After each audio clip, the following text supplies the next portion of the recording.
Assalamualaikum warahmatullahi wabarakatuh. Perkenalkan, nama saya Nur Halifah, stan BU 092 2020 0035, jurusan Teknik Kimia, Fakultas Teknologi Industri, Universitas Muslim Indonesia.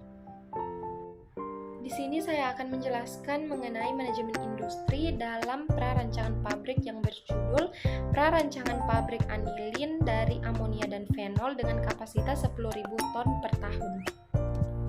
Sebelumnya, saya akan menjelaskan apa yang dimaksud dengan manajemen industri itu sendiri. Jadi, manajemen industri itu merupakan suatu proses perencanaan, pengorganisasian, pengkoordinasian, dan pengontrol sumber daya manusia dan sumber daya lainnya. Dalam manajemen, tidak terlepas dari namanya pengambilan keputusan, di mana dalam proses pengambilan keputusan itu sendiri ada beberapa tahap, yaitu proses berpikir, pemilihan alternatif, pemilihan ide, dan pilihan final. Berdasarkan analisa yang saya lakukan, di dalam prarancangan ini terdapat proses manajemen, di mana proses yang terjadi yaitu proses berpikir. Pada saat proses berpikir ini, penulis menentukan judul prarancangan yang tepat untuk prarancangan tersebut. Adapun alasan penulis mengambil judul ini karena anilin itu sendiri merupakan salah satu senyawa yang digunakan secara luas di berbagai industri kimia sekarang ini.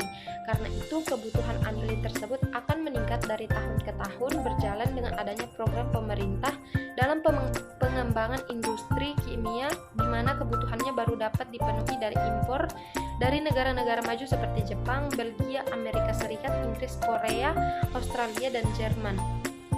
Dengan didirikannya pabrik anilin dengan kapasitas 10.000 ton per tahun ini diharapkan dapat memenuhi kebutuhan anilin di Indonesia, atau bahkan dapat juga sebagian dari anilin yang dihasilkan diekspor ke luar negeri. Selanjutnya, saya akan membahas mengenai unsur-unsur manajemen yang terdapat di dalam prarancangan pabrik ini. Berdasarkan analisa yang saya lakukan, terdapat 5 unsur manajemen yang ada di dalam prarancangan pabrik ini. Yang pertama, manusia, yang kedua, bahan baku, yang ketiga, mesin, keempat, metode, dan terakhir adalah modal. Untuk unsur manajemen manusia, yang dimaksud di sini adalah tenaga kerja, di mana tenaga kerja yang dibutuhkan itu meliputi tenaga kerja kasar atau non-skill dan tenaga ahli. Adapun faktor-faktor yang perlu diperhatikan dari segi tenaga kerja antara lain, yang pertama, mudah tidaknya dalam mendapatkan tenaga kerja yang dibutuhkan.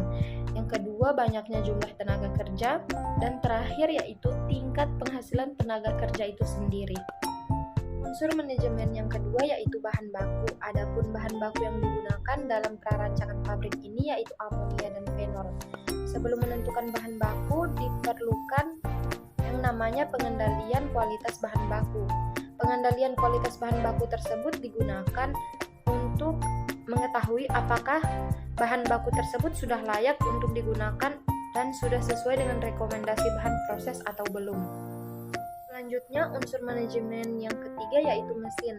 Ada 2 hal yang mempengaruhi keandalan dan kemampuan mesin, yaitu jam kerja mesin efektif dan kemampuan mesin. Jam kerja efektif adalah kemampuan suatu alat untuk beroperasi pada kapasitas yang diinginkan pada periode tertentu. Kemampuan mesin adalah kemampuan suatu alat dalam proses produksi. Selanjutnya, metode. Dalam prarancangan pabrik anilin ini menggunakan proses amonolisis fenol, di mana proses ini merupakan proses yang paling menguntungkan untuk dipilih karena memiliki beberapa kelebihan, seperti konversi yang tinggi, kemurnian produk yang tinggi, menghasilkan produk samping yang bernilai tinggi, dan umur katalis yang cukup lama. Yang terakhir yaitu modal, di mana modal ini merupakan biaya awal dalam pembuatan prarancangan pabrik ini. Untuk perhitungan biaya dalam prarancangan pabrik terdapat beberapa perhitungan, yaitu untuk modal tetap, modal kerja, biaya produksi, dan pengeluaran umum.